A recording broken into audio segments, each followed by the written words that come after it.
Honored to welcome one of the true freedom fighters and patriots in our country, General and Congressman Scott Perry. He has been true to his word. He has fought for balanced budgets up in the swamp. That's very hard to do. He's been strong on defense for America, but doing so within the confines of a balanced budget. He's voted the right way on national security, on all this deep state stuff. And so, Scott Perry, welcome to the War Room. Great to have you on. Well, it's great to be with you, Dave. We have a week and a few days here left in this fight to save the Republic. And, Yes. Look, you served in the swamp. You know how critical this is. And, we've all heard how many times this is the most important of your election of your lifetime. If we don't get this right, Dave, this might be the last election of our lifetime. We have to prevail. Yeah, and for folks who don't know, Congressman Scott Perry is in Pennsylvania, which is a must-win. All political views are my own.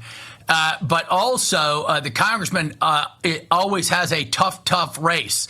So look him up. Make sure you follow him because he's key on several committees. In fact, I want to dig into that a little bit because the press has been so delinquent, right? The current president, everyone forgets, is still Biden. And on foreign policy with China, there's some alarm bells ringing off with the Philippines and all sorts of blockades with Taiwan and the president of Taiwan speaking up. But maybe more important, Congressman Perry, the Iran leak with Israel. What's at stake with that? Well, the thing is obviously Israel is in a war with an Iranian proxy. And, we're waiting to get some of the information or more of the information. But, Israel's trying to defend itself. And some of that information about their defense was leaked directly to Iran. And it's our understanding from open source reporting that came from within the United States government.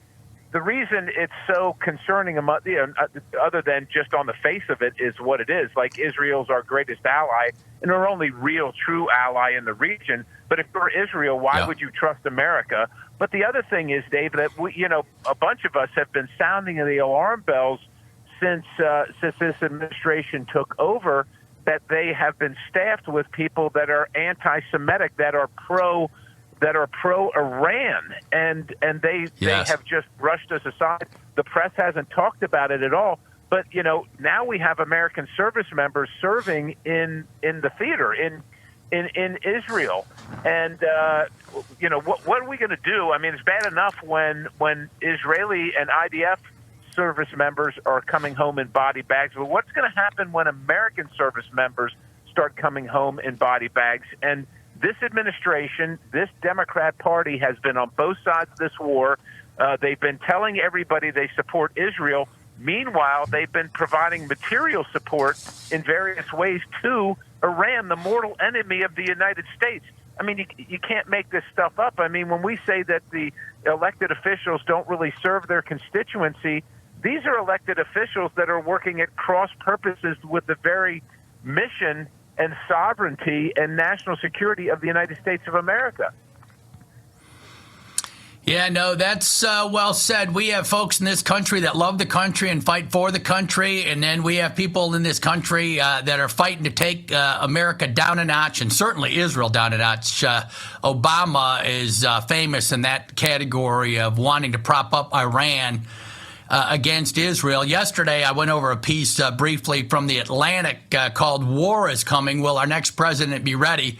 And they wanted to, nudge us away from isolationism into being ready for war. They compared it to fighting Hitler and Mussolini in Japan. And they called the new nexus of countries, right? China, Russia, North Korea, Iran. And they said, they just glossed over that. What they missed out on was back under President Trump only 4 years ago. That nexus of those four axis of evil countries I just rattled off was not in play. All this has come about abruptly in 4 years.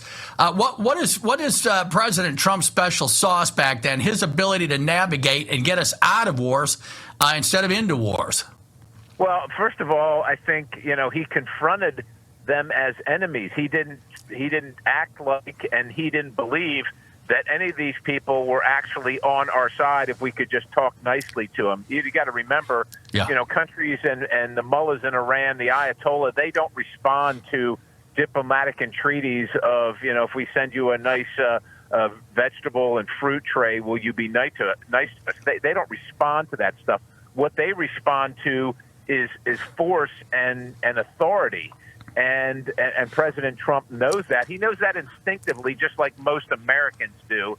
And so he just let them know, if you mess around, you're going to wish that that it had never happened, and everything you have is going to be on the table, and we're going to see to it that you lose it. I mean, that was essentially the message, whether it was Putin, whether it was the Ayatollah, whether it was Kim. Now, the public-facing persona was, hey, we can work together here as we need to make sure we have a safe world. But behind the scenes, he allowed them to save face out in public, but behind the scenes, he just let them know, I'm putting the hammer down on you if you step out of line. Unfortunately, Right. This administration is setting him up as the next leader of the free world, to deal with the problems that they have sown over these last 4 years, and these alliances and these allegiance between despots and tyrants, nuclear armed and about to be nuclear armed. And it is a very, very volatile and dangerous situation. Yep. In closing, Congressman Scott Perry, let people know your coordinates, how to reach you, how to support you. And President Trump, he's basically running, are you better off than you were 4 years ago? In Pennsylvania, just briefly in 30 seconds, peace and prosperity. We had peace and prosperity. I would assume the Pennsylvania family's been crushed as well.